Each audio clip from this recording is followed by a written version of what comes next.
Bismillahirrahmanirrahim. Assalamualaikum warahmatullahi wabarakatuh. Alhamdulillahilladzi arsala rasulahu bil huda wa dinil haqq liyudhhirahu 'alad dini kullihi walau karihal musyrikun. Asyhadu an la ilaha illallah wahdahu la syarika lah وأشهد أن محمدا عبده ورسوله الذي لا نبي بعده. اللهم صل وسلم وبارك على سيدنا محمد وعلى آله وصحبه أجمعين، أما بعد. فيا إخوة المؤمنين، إني أوصيكم ونفسي بتقوى الله فقد فاز المتقون. Bapak, Ibu, saudara-saudari yang dirahmati Allah Subhanahu wa taala. Apabila dibuat perumpamaan terhadap kalimat la ilaha illallah, maka ia adalah seperti pohon yang baik. Allah Subhanahu wa taala berfirman, "Alam tara kaifa daraballahu masalan kalimatan tayyibatan kasyajaratin tayyibatin asluha sabit wa far'uha fis sama' tu'ti ukulaha kulla hinin biidni rabbiha." Apakah kamu tidak memperhatikan bagaimana Allah membuat perumpamaan terhadap kalimat tayyibah, itu kalimat la ilaha illallah? Dia itu seperti pohon yang baik. Akarnya menghujam ke dalam tanah, cabangnya menjulang tinggi ke langit, dan dia mengeluarkan buah pada tiap musimnya dengan izin daripada Allah Subhanahu wa taala.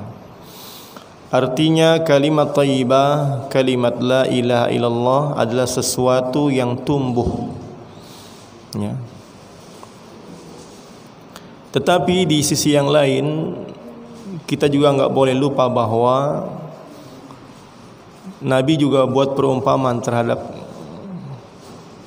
Islam, ya, yaitu seperti warna pada pakaian. Yadrusul Islam kama yadrusu wasyus saubi hatta la yudra ma siyamun wala salatun wala nusukun wala sadaqah. Islam itu akan luntur seperti lunturnya warna pada pakaian, sehingga nanti tidak lagi diketahui apa itu puasa, apa itu salat, apa itu ibadah haji atau menyembelih hewan kurban, apa itu sedekah. Wala yabqa fil ardi wala yusra ala kitabil azza wa jalla fi lailatin fala yabqa fil ardi minhu ayatun. Sampai-sampai nanti suatu malam akan dijalankan itu dari kitab Allah sehingga tidak tersisa satu pun ayat darinya. Wa yabqa tawaifu minan nas, yang tersisa hanya orang-orang yang asyaikhul kabir, yang sudah lanjut usia, wal ajuz, baik yang lelaki maupun perempuan yang sudah tua renta saja. Fayaqulun, lalu mereka berkata, adrakna aba'ana ala hadhil kalimah la ilaha illallah fanaquluha. Kami dapati bapak kami dahulu berada di atas kalimat ini, maka kami mengucapkan apa yang mereka ucapkan, yaitu la ilaha illallah. Jadi satu sisi la ilaha illallah itu sesuatu yang tumbuh dari benih menjadi pohon Islam yang sempurna sehingga mengeluarkan buah-buahan. Akarnya yang menghujam ke tanah, batangnya yang tumbuh ke atas kokoh, ditambah dengan cabang ranting daunnya yang rimbun serta buah-buahan. Tetapi di sisi yang lain, Islam juga bisa menjadi sesuatu yang pudar warnanya, seperti warna pada pakaian. Maka Huzaifah ibnul Yaman yang meriwayatkan hadis ini ditanya oleh seorang tabi'in senior yaitu Silah namanya, Ibnu Zufar. Dia bilang, fama aghna anhum la ilaha illallah. Jadi apa gunanya, apa manfaatnya la ilaha illallah sementara mereka enggak tahu apa itu puasa, apa itu salat, apa itu nusuk, apa itu sedekah. Apa gunanya? Seolah-olah jadi kalimat la ilaha illallah enggak ada guna. Maka Hudzaifah bin Yaman tidak melayani pertanyaan yang seperti itu. Dia pun berpaling. Tetapi Silah terus menerus mendesak Hudzaifah bin Yaman menanyakan apa guna la ilaha illallah kalau tidak diketahui tentang puasa, salat, nusuk dan juga sedekah. Sampai 3 kali barulah Hudzaifah bin Yaman menjawab, tunjihim minan nar. Kalimat itu akan menyelamatkan mereka dari api neraka. Tunjihim minan nar, tunjihim minan nar.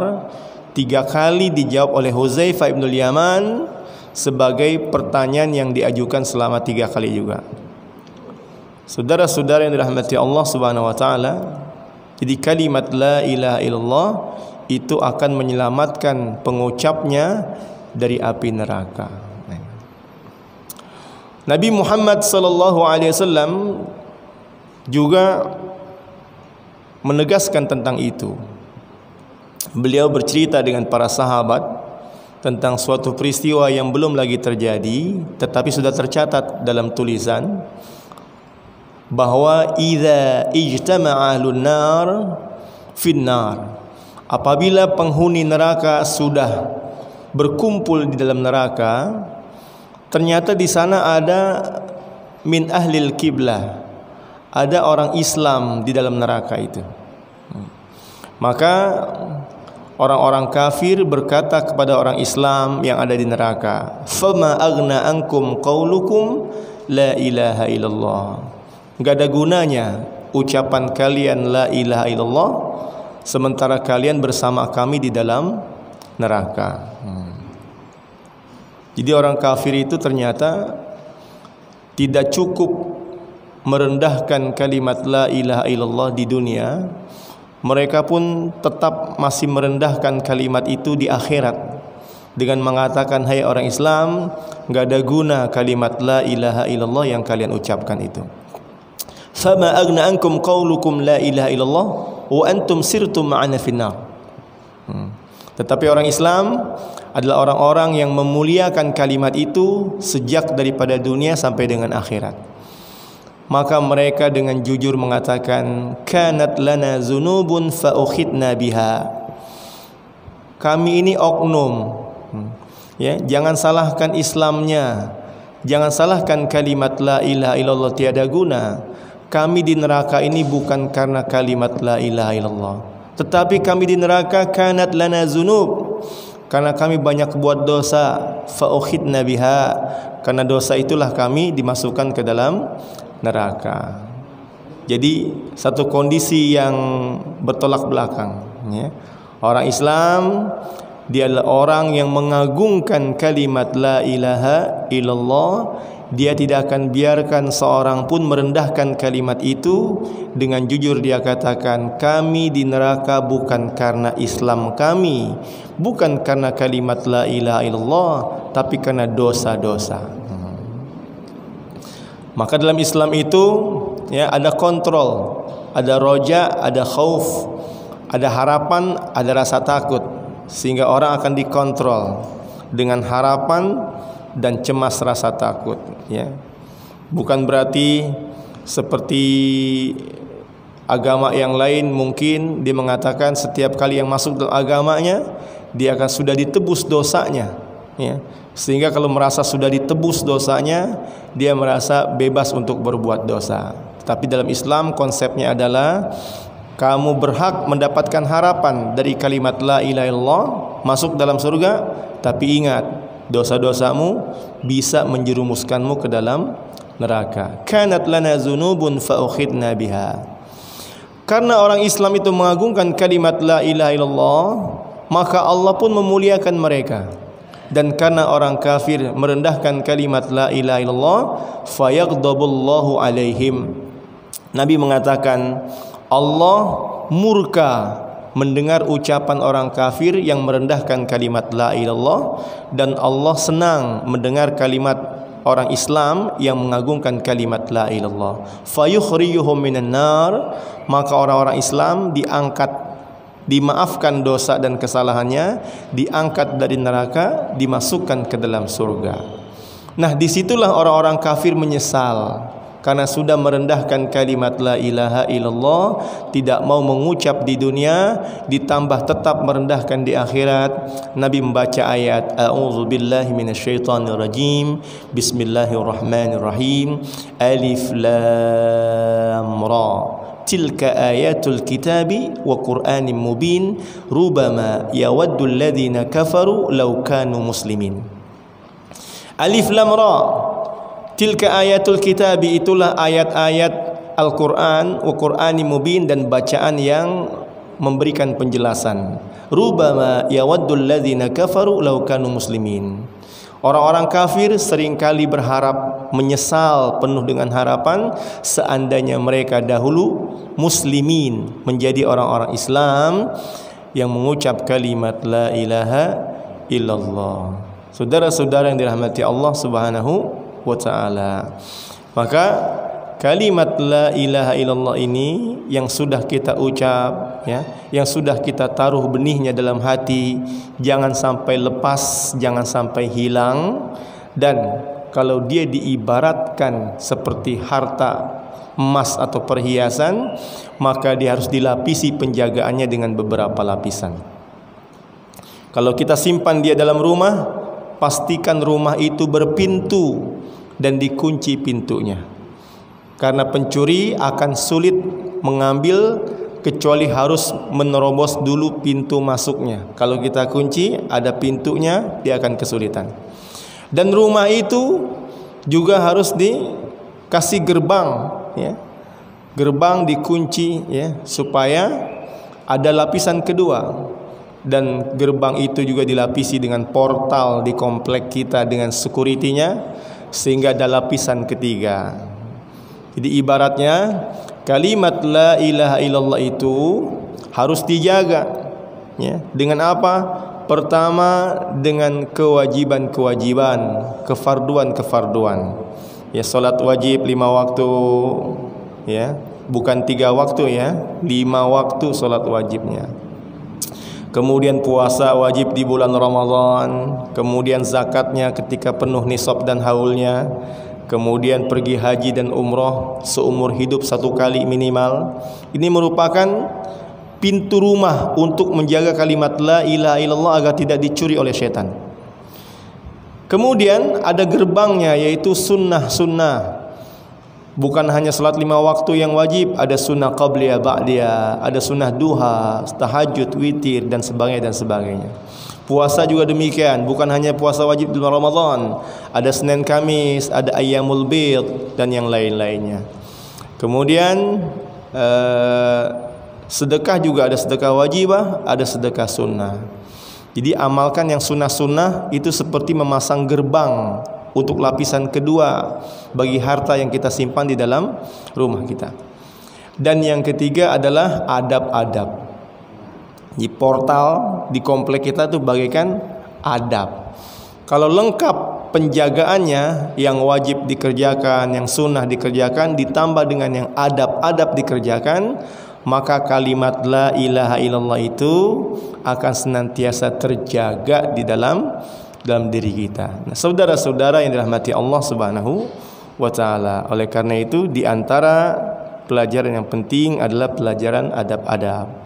Pagi hari ini kita masuk kepada adabul gusli, ya, adab-adab mandi, ya.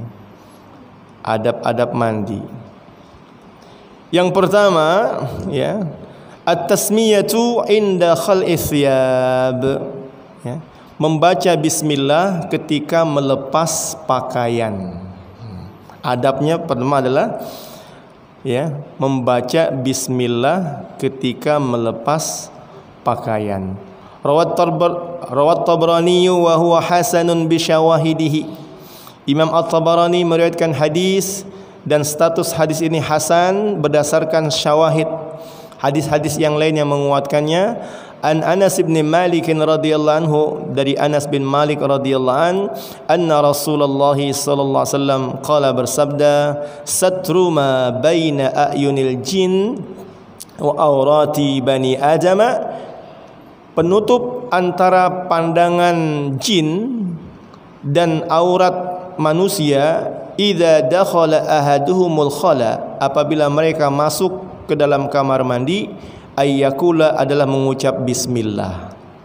Jadi adab pertama yang diajarkan oleh Rasulullah, tiap kali kita melepas pakaian kita yang menutupi aurat kita, itu membaca bismillah. Nah, gitu. Kalau laki-laki itu antara pusat sampai dengan lututnya, itu aurat laki-laki, pusat sampai dengan lutut, ya.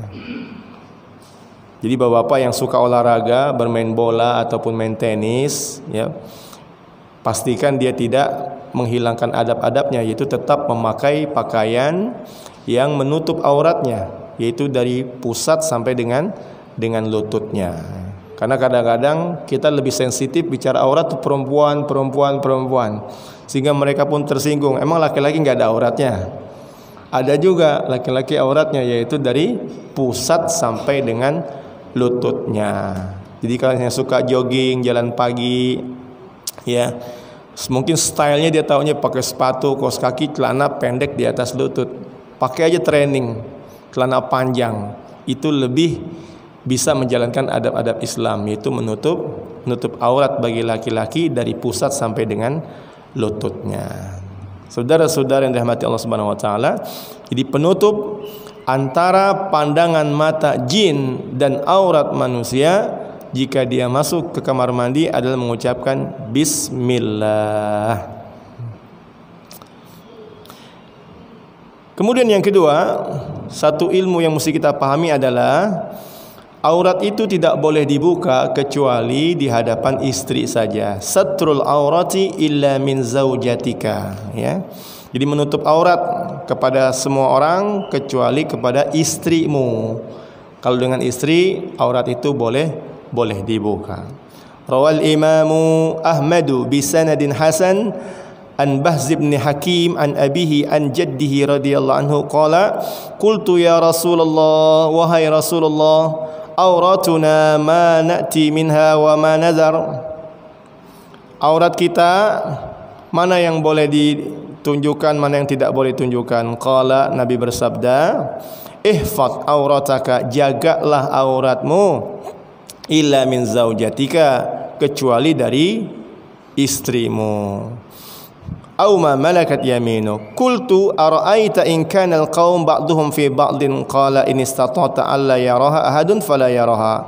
Ya Rasulullah, bagaimanakah kondisi suatu kaum yang satu dengan sebagian yang lainnya itu biasa menampakkan aurat? Kata Nabi, in istata'ta, jika kau sanggup, alla yaraha ahadun fala yaraha, maka janganlah seseorang itu melihat aurat sesamanya. Jadi dengan sesama lelaki juga sama, enggak boleh melihat aurat meskipun sama-sama laki-laki, ya.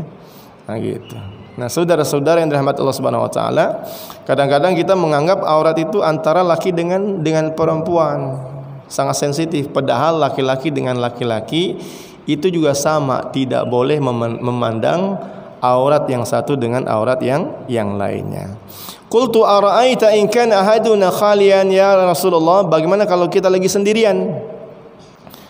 Ya, bagaimana kalau kita lagi sendirian? Nabi berkata, fallahu tabaraka wa ta'ala ahaqqu ayyustahya minhu minan nas. Allah lebih berhak, ya, kita merasa malu terhadapnya daripada manusia. Jadi sampai-sampai di waktu sendirian pun kita nggak terlalu bebas membuka aurat kita, kecuali sekedar keperluan saja, ya. Arti kalau tanpa keperluan, maka kita tidak dibenarkan untuk melepas, ya, pakaian yang menutup kubul dan dubur kita. Kenapa? Karena Allah ahaqqu, lebih berhak untuk kita merasa malu kepadanya dibandingkan kepada sesama manusia. Nah, saudara-saudara yang dirahmati Allah Subhanahu wa taala, ini adab-adab. Karena ada sebagian orang yang melanggar daripada adab-adab ini, ya. Seperti mereka dengan mudahnya sengaja misalnya berjemur di pantai dengan melepas sebagian besar penutup mereka kecuali sedikit saja, ya. Padahal Allah lebih berhak untuk kita merasa malu kepadanya dibandingkan orang-orang. Ya, ini biasanya orang-orang bule seperti ini. Saudara-saudara yang dirahmati Allah Subhanahu wa taala, jadi tentang mandi, karena mandi itu adalah satu keperluan, kita dibenarkan melepas pakaian kita di dalam kamar mandi secara sendirian.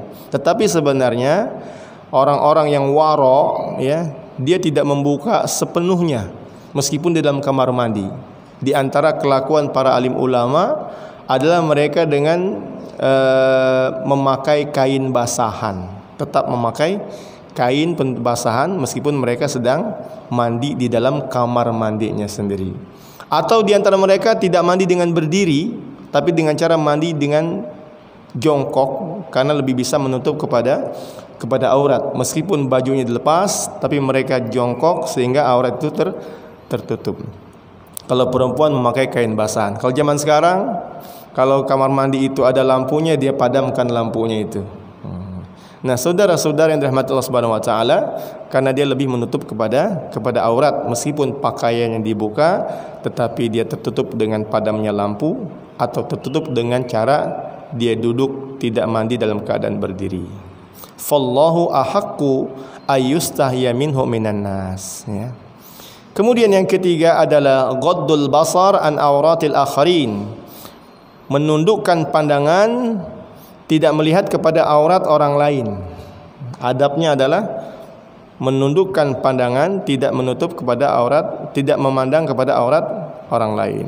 Ya tentu ini di tempat-tempat pemandian umum, ya. Katanya ada orang-orang mandi uap itu bergabung dengan banyak orang. Ada orang yang berenang juga bersama-sama mandi kolam renang dengan orang banyak. Maka ghaddul basar an auratil akharin, adabnya adalah mata ini tetap dijaga, ditundukkan, jangan sampai melihat kepada aurat orang lain. Rawa Muslimun an Abi Sa'idin Al-Khudri, Imam Muslim telah meriwayatkan dari Abi Sa'id Al-Khudri, anna Rasulullah sallallahu alaihi wasallam bersabda, la yanzuru rajul ila aurati rajul, laki-laki enggak boleh memandang kepada aurat laki-laki juga. Walal mar'atu ila auratil mar'ah, perempuan juga sama, enggak boleh memandang kepada aurat perempuan yang lain. Wala yufdir rajul ila rajul fi saubin wahid, laki-laki enggak boleh satu selimut dengan laki-laki yang lain. Wala tufdil mar'atu ilal mar'ati fi saub, sama perempuan juga enggak boleh satu selimut dengan perempuan yang lain kalau tidur. Maka ini termasuk daripada adab-adab, ya. Meskipun dipakai kepada ini hadisnya, tetapi dia dipakai untuk bahwa seseorang yang mandi itu melazimkan dia buka aurat. Kalau terjadi kebersamaan dalam peristiwa itu, maka tetap mesti menjaga pandangan mata, jangan melihat kepada aurat orang lain. Ya mungkin kalau di rumah enggak ini, tapi kalau di pemandian umum atau di tempat-tempat renang di mana biasa orang buka aurat, maka pastikan mata itu tetap ditundukkan, tidak memandang kepada aurat orang lain.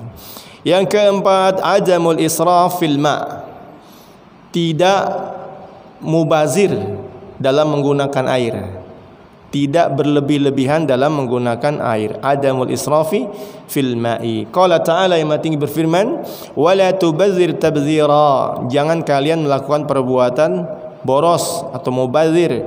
Innal mubazzirina kanu ikhwana syayatin, sungguh orang-orang yang boros itu merupakan saudaranya setan. Wa kana syaitan li rabbi kafura, dan setan itu adalah makhluk yang sangat kufur kepada Tuhannya. Nah, jadi meskipun kita mandi menggunakan air, tetapi air itu juga jangan berlebih-lebihan. Adabnya adalah tidak berlebih-lebihan. Kalau di tempat-tempat orang yang kekurangan air sewajar ini. Tetapi meskipun kita banyak air, tetap tidak diperbolehkan menggunakan air secara berlebih-lebihan. Karena sifat berlebih-lebihan dalam hal apapun tidak dibenarkan. Di dalam Islam, semua yang berlebih-lebihan kelewatan batas itu enggak dibenarkan. Termasuk dalam doa juga enggak boleh berlebih-lebihan. Jangankan menggunakan air, dalam berdoa juga tidak boleh dilebih-lebihkan. Dan Nabi Muhammad SAW mengeluarkan hadis tentang ini. Rawa Abu Dawud bi sanadin sahih. Abu Dawud telah mengeluarkan hadis dengan sanad yang sahih an Abdullah ibn Mughaffal radhiyallahu an annahu sami'a ibnahu yaqul, dia dengar anaknya berdoa, Allahumma inni as'alukal qasral abyad an yaminil jannah idza dakhaltuha. Ya Allah, aku minta istana putih di sebelah kanan surga jika aku memasukinya.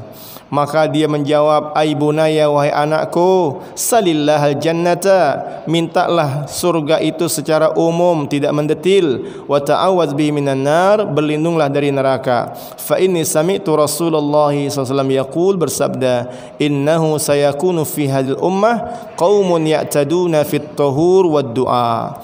Sesungguhnya akan datang dari umat ini suatu kaum yang berlebih-lebihan dalam bersuci dan juga berlebih-lebihan dalam berdoa.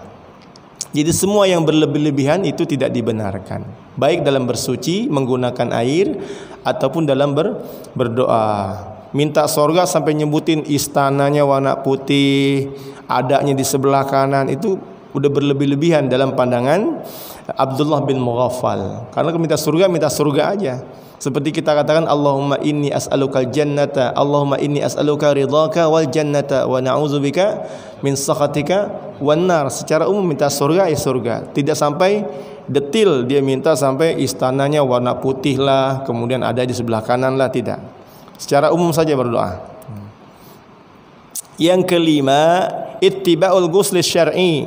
Mandi juga hendaknya mengikuti secara syariat yang dibuat oleh Rasulullah sallallahu alaihi wasallam. Fa fi sahihaini an Ibnu Abbas, dalam dua kitab sahih yaitu Al-Bukhari dan Muslim, dari Abdullah bin Abbas an Maimunah, dari Maimunah qalat, dia berkata, satartun nabi, aku menutupi nabi ketika mandi, wa huwa yaghtasilu minal janabah, ketika Nabi mandi junub.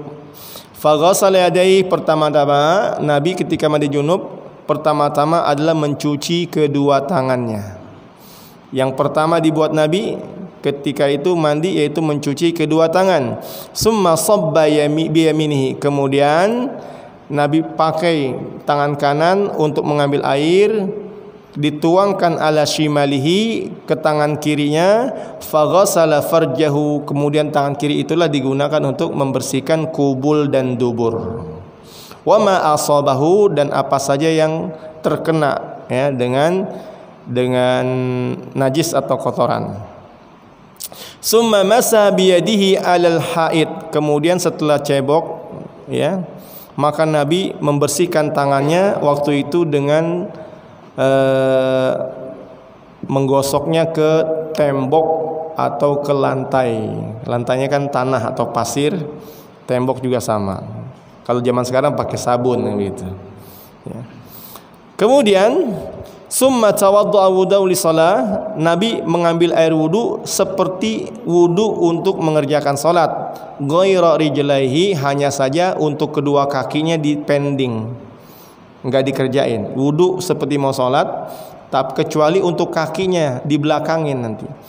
Jadi Nabi enggak cuci kaki, kemudian Nabi mulai menyiram seluruh tubuhnya dengan air, baru terakhir Nabi berpindah tempat. Dari tempat dia berwudu itu dan mandi, pindah tempat, baru mencuci kedua kakinya, kemudian keluar dari tempat mandinya. Nah, itu adalah mandi syar'i, mandi yang tergolong diberikan contoh oleh Rasulullah sallallahu alaihi wasallam. Yang keenam adalah at-tayammun fil ghusli, tetap mendahulukan yang kanan sekalipun dalam mandi. Jadi Nabi itu suka dengan yang kanan-kanan. Wa fi sahihaini an Aisyah radhiyallahu anha qalat, dia berkata, kana Nabi sallallahu alaihi wasallam yujibu tayammun Nabi suka dengan yang kanan-kanan. Fi tanaulihi, kalau pakai sendal, pakai sepatu, pakai kaos kaki, pakai huf, maka Nabi dulukan yang kanan. Wa tarajjulihi, ketika nyisir, Nabi nyisir rambut yang sebelah kanan dulu. Ketika nyukur yang kanan dulu. Wa tuhurihi, ketika bersuci, wudu ataupun mandi, Nabi dahulukan yang kanan dulu. Wa fi sya'nihi kullihi, dan dalam setiap keadaannya Nabi suka yang kanan-kanan. Ya. Bahkan Nabi membuat peringatan itu. Ya, kata Nabi, setan makan dengan tangan kiri. Jadi kamu makan dengan tangan kanan, jangan seperti setan yang makan dengan tangan kiri. Nabi suka dengan yang kanan-kanan untuk hal-hal yang baik, ya. Tapi untuk hal-hal yang berupa kotoran, ya, maka Nabi menggunakan tangan kiri. Yang ketujuh,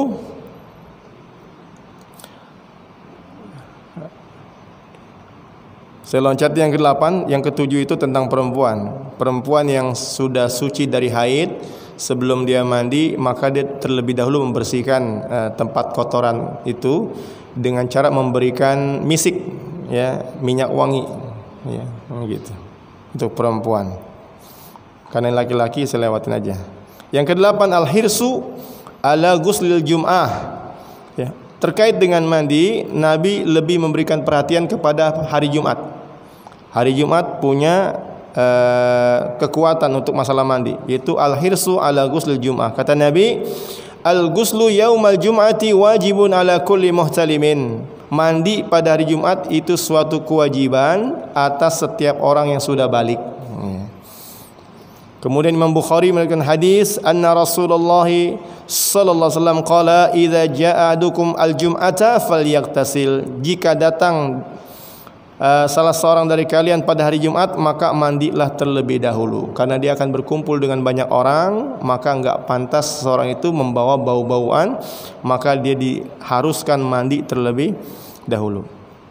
Dan yang ke-9 adalah ta'jilul iktisal minal janabah. Kalau seseorang itu dalam keadaan junub, maka adabnya adalah segera, ya, mengangkat junubnya itu, mengangkat hukum hadas besarnya itu dengan cara mandi. Kalau dia merasa ngantuk atau merasa perlu tidur terlebih dahulu, paling tidak dia harus diringankan dengan cara berwudu. Fa fi sahihaini an Ibnu Umar radhiyallahu anhuma anna Umar ibn al-Khattab radhiyallahu anhu sa'ala Rasulullah sallallahu alaihi wasallam. Umar bin Khattab bertanya kepada Rasulullah, ayarkudu ahaduna wa huwa junub, ya Rasul, bolehkah seseorang tidur dalam keadaan junub? Ya. Junubnya jam 9 malam, tapi subuhnya jam 4 pagi. Ya. Gimana Rasul, boleh gak tidur dulu? Ya. Adabnya kan segera mandi. Adabnya segera mandi, tapi boleh gak tidur lebih dulu? Paling tidak kata Nabi, ya, itu mesti diringankan dulu. Naam, ya boleh sih kamu tidur dulu. Idza tawaddaa ahadukum, asalkan sudah wudu terlebih dahulu.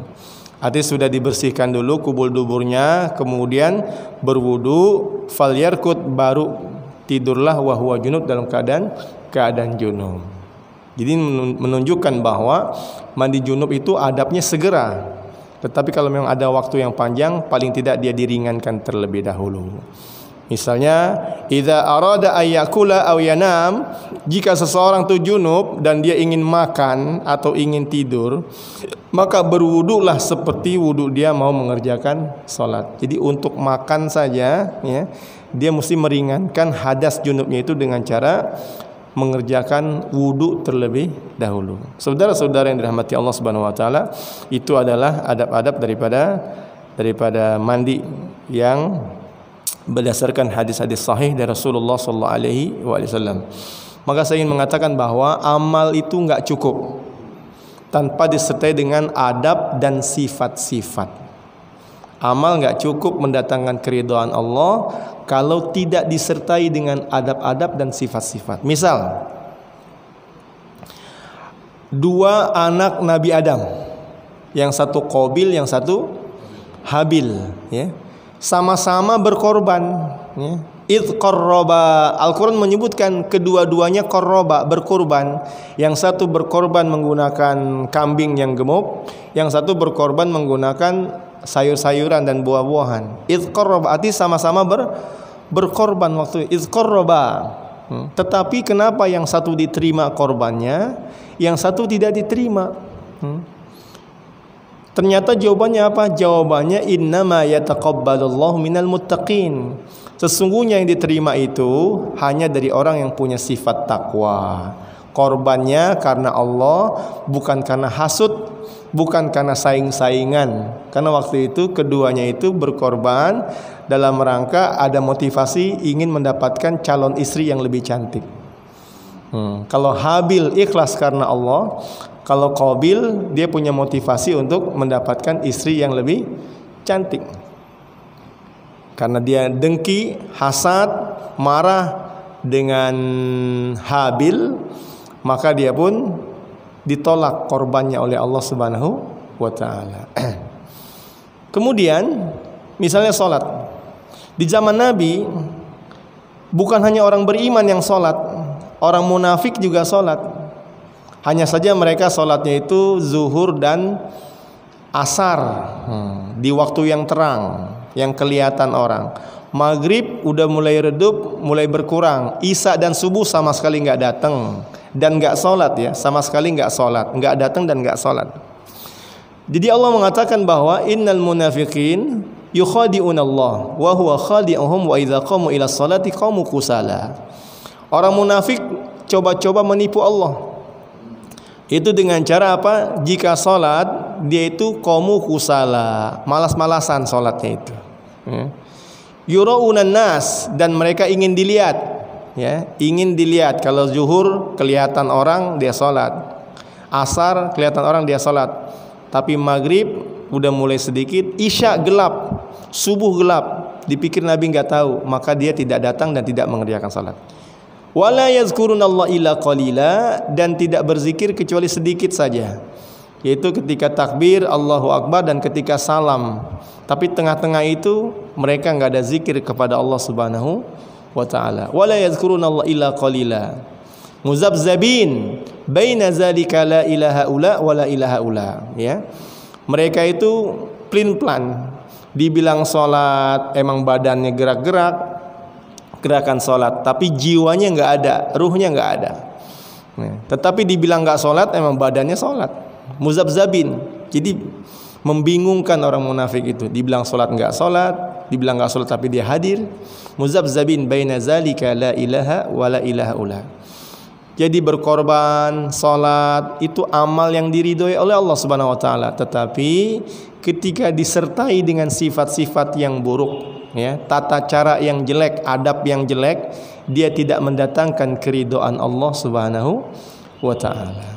Demikian juga hal-hal yang lain, ya. Hal-hal yang lain semua daripada amal-amal agama yang baik-baik, kalau tidak disertai dengan sifat dan adab tata cara yang baik, dia belum tentu mendatangkan ridha Allah Subhanahu wa taala. Oleh karena itu, saudara-saudari yang dirahmati Allah Subhanahu wa taala, senantiasalah kita mempelajari adab-adab dalam mengerjakan amal-amal yang baik, dan juga senantiasa kita muhasabah tentang sifat-sifat dalaman kita, sehingga amal-amal yang zahir dia juga akan bagus dengan amal-amal yang batin. Baik, itu saja untuk kesempatan pagi hari ini, yaitu adab-adab tentang mandi. Jika ada hal-hal yang ingin dipertanyakan, kami persilakan. Ya. Waalaikumsalam warahmatullahi wabarakatuh.